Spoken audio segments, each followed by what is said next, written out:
Hospital Porter's Pride and Dignity. Stop the New World Order. Welcome to HPANWO TV and welcome to this, another read party. Now, it's not long since the last read party we did. So I thought I'd do another one because the last one I did was Anthony Peake. Now, that was back in July. I did the live stream back in July. So that actually worked quite well, I thought. At least some of you actually read the book, which is a bit unusual for knowing you lot. I know you're better at watching than reading, but I think most people are nowadays anyway. But so I thought I'd do another read party because the last one went quite well. So this read party is going to be a bit different. This is the book we're going to be reviewing. Let's get it the right way up, Ben. Voices in the Wilderness, a true story by Ron Morehead. Yeah, this is the one we're going to be actually be reviewing this time. It's quite a thin book. It's just quite thin. You see, it's like how many pages? 126 pages. So it's actually quite a small book, smaller than Anthony's book, which you remember was a little bit longer. But I enjoyed Anthony Peake's book anyway. I thought it was a good book, and I'm glad to review it. I've got an idea for another read, or two other read parties actually, including a St. Theo's themed one. Which, yeah, that's for next. That's for the St. Theo's Day. We will be doing the watch party as well, but I just thought that next year is the time to do the St. Theo stuff, and there's going to be a St. Theo's read party. But for now, we're going to do this one. There's so much I want to get done. There's so much I want to do on this channel. So anyway, you may be wondering what that is behind me. That is a 1960s vintage tape recorder for recording sound. Now, why have I got that behind me? Well, all this will become clear, my faithful young Padawan learners, because that's basically what this book is about. As you read the book, you'll realise why that is. And as always, I have a certain idea of what I already know a little bit about what this book is about, and I'm not going to spoil it for you. But I did hear about this book by looking into the story behind it first. All right, just to let you know, some of you may already know this as well. In fact, I even mentioned it in a previous video. Do you remember my film Meadows, about when I went to the Stairway to the Stars Las Vegas conference? I do talk about it in that video, and maybe I think I might about maybe a couple of others. I might have mentioned it, and I've mentioned it on HPANWO Radio many times. How did I find out about this? Probably, I'm guessing maybe the same way you did, because most people I talk about when I bring up this subject, and I've talked to you about it as well on the reply to comments videos, have heard about it through David Paulides' Missing 411. Specifically, this is the second Missing 411 movie, The Hunted. That's a very sinister image there of a young boy just kind of like disappearing out of the universe. There's several other posters for it. And it's a continuation of David Paulides' previous series of films about the missing 411, and it's called The Hunted because it specifically refers to the experience of hunters. And indeed, this story is all about people who are hunters. Now, the stars of this story, the author and the other people involved in this project, are hunters. Now, This whole I'd say it's not a story because it's real. It's real life. It's a documentary. It's actually a real thing. By the way, there was actually a documentary. There was a documentary with the same title. I can't find that anywhere, including it's not available commercially either, as well as I know. So it's not on any of the streaming platforms or any of the social media platforms, and I can't find it on. I can't find it commercially either. Otherwise, I would probably make this a watch-read party. But as it is, it's going to be a read party only because I can't find the video. But the people involved, this story, or this real story, actually begins in the 1960s in California, USA. And these people are people who regularly go out into the wilderness to hunt. Now, this is I suppose this is a great tradition in North America. Which is the great outdoors. This is a traditional thing that Americans and Canadians love to do, and that is, and maybe Mexicans as well, in some parts of Mexico. But basically, this is the great North American tradition about enjoying the great outdoors, enjoying enjoying wilderness, because that continent has a lot of wilderness. It has a sizable population, especially the US, but this, in terms of population density, when you compare it to the actual area of the continent, it's actually very small compared to Europe, for example. It's very, very small. So there's a lot more wilderness space in North America than there is in, say, my own country, Great Britain. And I can attest to that, having actually been there. I can well believe it. When I took that trip up to the little Ailey Inn, I couldn't believe how open and deserted everywhere was. And so that's what this is. This centers around this great American tradition of enjoying the great outdoors. And by enjoying the great outdoors, I mean outdoor sports and recreation. So this would be things like hiking, bird watching, the former hunting, of course, as I've said, hiking, bird watching, fishing, things like that, basically. Trekking, mountaineering, rambling, etc., etc. That's what this is all. That's part of that great tradition. I know many, many Americans, Canadians who do that sort of thing. And one of them is squatching, which is squatching is hunting for Sasquatch or the Bigfoot. And there is a connection to that with this particular story, I must say. And Ron Morehead, the author, and his friends they are a group of people, a group of men who did this every opportunity they could. On their holidays, on their weekends, they would go out into the great outdoors and go hunting and hiking and all these other sorts of things, which is actually great fun. I've done that here in Britain, although it's more difficult here in my country because we have a much less wilderness and a much denser population. But there are areas in Britain where you can do that, and I love doing that. So they go out on their horses, rough camping and things like that, and just have fun, sit around the campfire at night, sleep in their tents and sleep in their sleeping bags, then go hunting and fishing and hiking and exploring during the day. And by the way, I don't want you all to have nightmares, because if you are American or Canadian and you actually do this sort of thing, all right, please, as they say on Crime Watch, don't have nightmares, because literally the experiences I'm going to talk about in this, when I do this review, and indeed the things associated, like the missing 411 and things like that, and the cryptozoology and supernatural element, they are extremely rare. Please don't have nightmares, because millions of Americans and Canadians and people go out into the great outdoors and enjoy that great American tradition, and millions of them come back safe and sound every single time.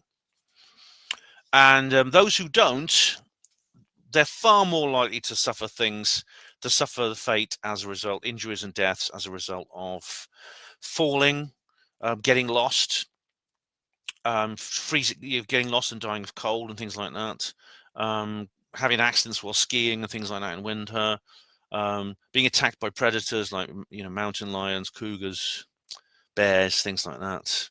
Drowning in lakes and rivers. You're far more likely to suffer a death or injury from those kinds of mishaps than you are the kind of strange events that David Paulides talks about, and indeed you may read about or hear about in this book and the background to it.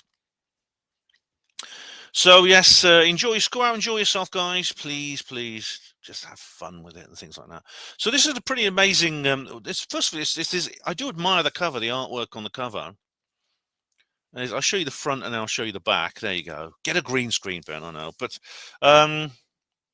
it's very well done. There's this lovely image on the back and on the front here with these men on horseback, as you see. And then there's this Bigfoot sort of looming over them. And it says, Voices in the Wilderness. I like the text there.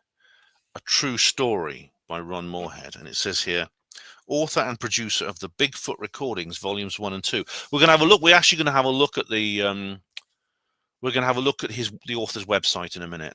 And there's the spine there, Voices from the Wilderness. No imprints. It's second edition. Voices from the Wilderness. It says here second edition. I've not read the first.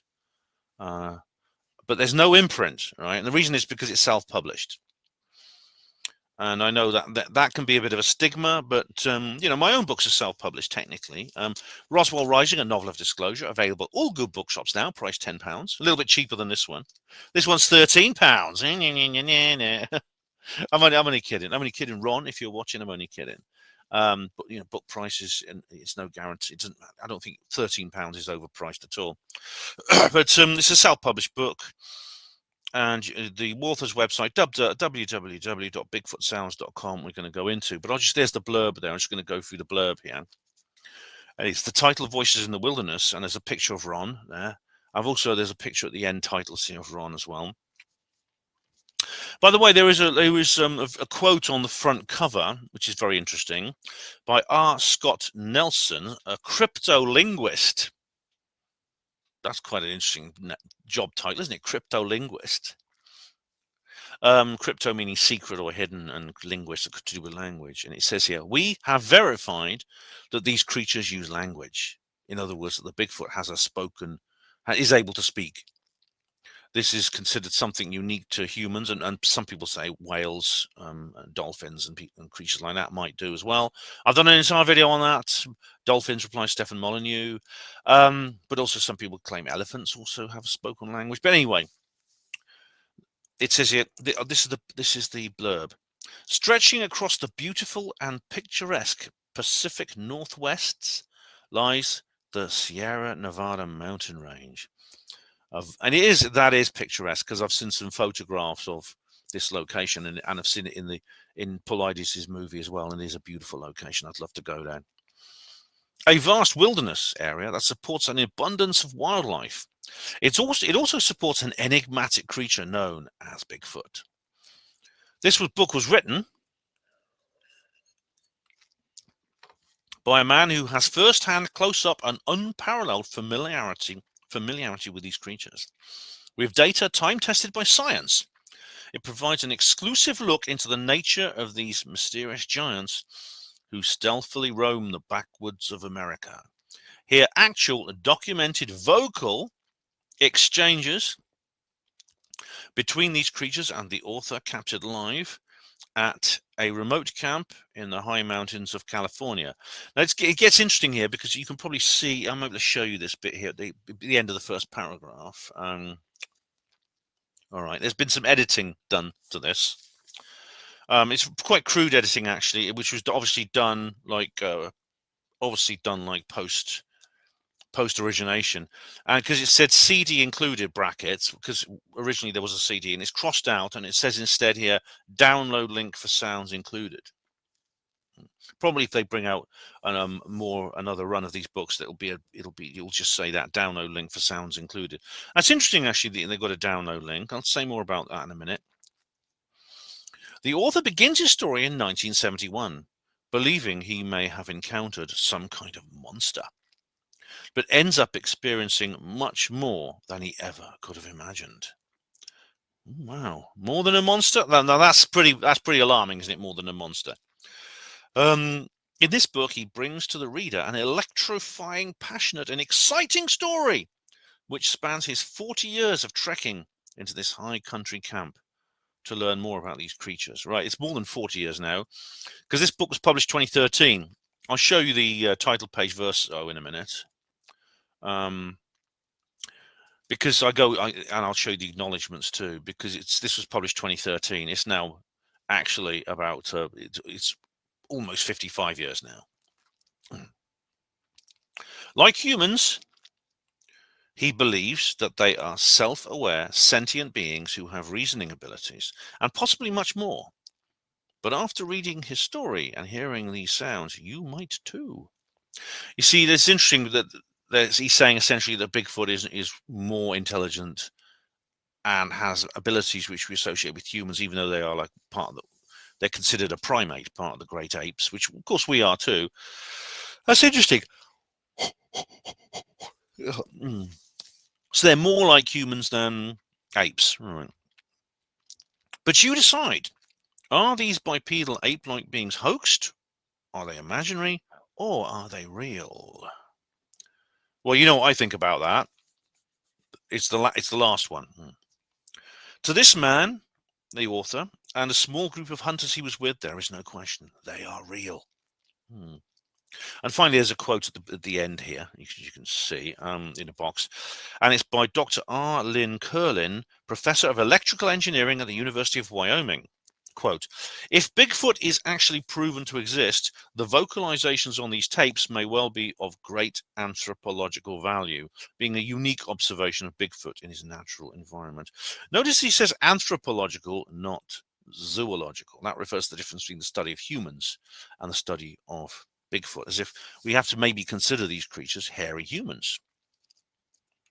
Okay, I'll just show you the title. Is the title page? Is the title page and title page virtual? Actually, it's a title page recto, and this book is quite unusual. Normally, it's a verso on this side, but it just says here, copyright 2013, all rights reserved, Library of Congress, right, and things like that. And it tells you how you can actually write to the Sierra Sounds people as an artist. Cover art by Scott Curtis, which is a very good, very interesting cover here. Very, very nice indeed. Now, let's have a look. There's no acknowledgements. Well, there may be acknowledgements within the text itself, but here's just some of the other products. It's a list of products here, including the CDs, which he says are no longer available. But there's several unique things about this book, which is why, or almost unique things about this book, which is why I came to it. Firstly, the fact that it's self-published, you might say, is a stigma. I mean, I've been into that. My book's self-published. I do have an imprint for it, the Oldest Press, which is essentially a small publishing company which I set up, which is basically just me. There's nothing wrong with self-publishing. A lot of books which you think may not be self-published actually are, simply because the author chooses to invent an imprint. An imprint is basically just a name for a publishing house. You just conjure one up at the top of your head. If you want to write a book and your name's John Leslie, just call it John Leslie Publishing or something like that. And then just design a little logo, and that's it. There's your imprint.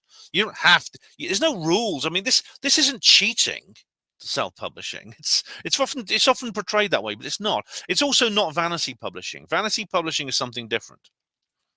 Vanity publishing is where you pay a company to publish your book. No, this is setting up your own company and doing it yourself. Vanity publishing is actually a scam, because these companies, they'll say, well, we'll publish your book, you contribute £500 towards it, and then they just give you a book. All you get is like a few copies, and they don't market it or do anything that a commercial publisher does. But by the way, if you do want to be a writer, please don't go down the vanity houses route. Don't go to them.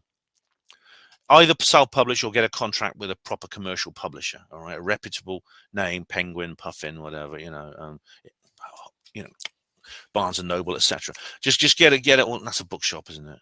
I mean, HarperCollins, an established house. You either get a contract with them or self-publish. And self-publishing is incredibly easy now, far more than when I started it, actually, with print on demand.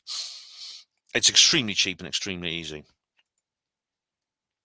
Now, what's interesting about this, because I said, actually, because I've been reviewing Mark Devlin's books. Have you read Mark? He's got 2 books. Well, he's written lots of fictional books, non-fictional books. Mark Devlin books. Here we go. Oh, come on. That's it. Right. Mark Devlin, I'm sure you're all familiar with, Musical Truth, DJ Mark Devlin. Now he's written lots of non-fiction books, but he's written some very interesting fictional books as well, set in Oxford, which is why I find it so interesting, because I live in Oxford too. There's this one, The Cause and the Cure, and then its sequel here, The Gift and the Curse. Please do read these if you get the chance, because they're very, very good books. And he actually said it was actually my own allegorical fiction that inspired him to create his own. His is excellent. I said that his books were unique because it's the only book ever written that I'm aware of, fiction or non-fiction, that has a soundtrack. And indeed, Mark actually includes a playlist of things to listen to while you're reading the book. But I was wrong, because this book also has a soundtrack. And in fact, if you go through here, I've just had a quick look. It says here, and there's several. If you look at the products page, it actually gives a list of those things, and it talks about. Oh, actually, I'll have to read it. I haven't read it properly in more detail. Oh, here's a dedication. Look, oh, here's a dedication. Sorry, I got that wrong.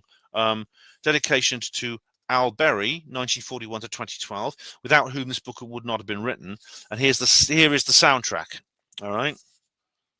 Now, it's not music, it's actually sounds. And we'll go to the author's website and have a closer look at that, because it'll give you a bit more detail. So let us go to, firstly, you can buy it in all kinds of places. As always, you can buy it in the old jungle here, or wherever. It's £13.50 for a paperback. That's what I got. You can get it on Kindle for £7.79, but you know what I think of bloody Kindle, don't you? You know I don't approve of ebooks for reasons I've explained. But this here is the author's website. Okay, this is Ron Morehead's personal website, ronmorehead.com. Now, and it just says, adventurer, author, renowned researcher, the official site of the Bigfoot recordings and voices in the wilderness, this book. And it says here, renowned researcher and experiencer Ron Morehead, producer of the Sierra Sounds, has been known for decades for his worldwide research and recorded interaction with the Bigfoot Sasquatch phenomenon. To date, he comes closer than any other researcher to having a complete body of evidence. The Sierra Sounds are the only Bigfoot recordings that have been scientifically studied, time-tested, and accredited as genuine. All right. Well, I don't know. Having spoken to Richard Freeman and Jackie Tonks, I'm not sure about that. But certainly these are Bigfoot recordings that I believe have been accredited as genuine. One of many, but I think they're probably the best I'm aware of, the most authentic and the most carefully studied I'm aware of. Ron has documented his personal interactions with these giant beings and produced a story on 2 CDs and also a book, Voices in the Wilderness. To answer the many mysteries that he and his hunting buddies experienced, he began to delve into modern science, i.e. quantum physics. All right, this is interesting. Because here's another book of his, Bigfoot Unveiled by Ron Morehead, and there's excerpts from the chapter on cloaking. All right, so I won't read this because this is a different book. We could do a read party for that. But he's got here's the audio that changed Bigfoot research, Voices in the Wilderness, the Quantum Bigfoot. I mean, I know that the skeptics will love that title. They will, because they'll go, oh, Quantum. If you just say, the skeptics will say something like, all you have to do is just put the word of some mysterious phenomenon, put the word quantum in front of it. That's all these woo-woos ever do. So the skeptics, I'm sure, will love that title. But I take this seriously. Right. Bigfoot recording from the Sierra Sounds. Now, I'll leave that for the review, okay? You can go and play these for yourselves. You may have heard them before. Fast Talk and Child's Play. And indeed, in Meadows, my film Meadows, I try to sing. I try to recreate the sounds myself with my own voice. And this led to the Crafty Nihilist doing a very amusing comedy video about me. Yes, Crafty, if you're watching, feel free to post a link to that. I have posted links, and it just says here, it talks about, it says here, this is the website where you can learn about Ron's travels and things, and about Ron's research. You can go and look at this yourself. So that's the author's website. What I'll do in the review, I'll probably post a link to that. I won't in this, because this is just the introduction of the trilogy. Now, so that's basically how this all works. Now, for those of you who watch regularly, or those of you who are willing to go and click the link in the description box to the previous read party, which is, of course, Anthony Peake's read party. For those of you who are familiar with my watch and read parties, you'll know they're trilogies, which means that you begin with an introduction, which is this. Then there's the review, where I do my own private, personal review of the book or film or TV show, whatever it is, watch or read we're doing. And then finally, there's the live stream. The live stream is where I then invite you, the viewers, my HPANWO TV viewers, to discuss the product with me and your own experiences with it. I thought about doing like 2-stage reviews, 2-stage watch read parties, but I don't like the idea. I'll stick to the 3-party format, okay? I'll stick to the 3 trilogy format for these particular videos, all right? Now, as I explained, now you guys, as I've already explained, you, like everyone else in the 21st century, are much better at watching than reading. Now, when I do a watch party, I usually leave it about 2 weeks, 3 weeks before I do the review and then live stream. In the case of read parties, I leave it at least a month, so it'll probably be a couple of months. I will get it done by the end of the year, so it'll be before Christmas and the New Year. But we will then do the review and live stream for this particular book. I do ask you to go and buy the book either on Kindle or get the paperback. Ideally, I recommend the paperback because you know what I think of Kindle. And please don't download free PDFs because this is a product created by the author. It's his intellectual property. Please pay the author / publisher for his work, as I have done. So with all being said, that's about it really. And what I'll do is, like I say, it's going to be a little bit of a break before the rest of this trilogy continues. But look out for it. Look out for the rest. Of course, look out for my next videos. I've got a couple of other videos coming up. Hopefully this weekend I'll get my TikTok comedy video done, so you'll be able to enjoy that probably by Saturday evening, I expect. So thank you very much, all of you, for your attention and your interest. And for those of you who don't like books, just want to, please, read a book, for goodness sake. It's so much fun. I mean, I don't read enough because I can't find the time with everything else I'm doing. But yeah, I'm going to read 40 times later today, just out of principle, I think. So thank you, all of you, for watching HPANWO TV yet again. Hospital Porters, Pride and Dignity, Stop the New World Order.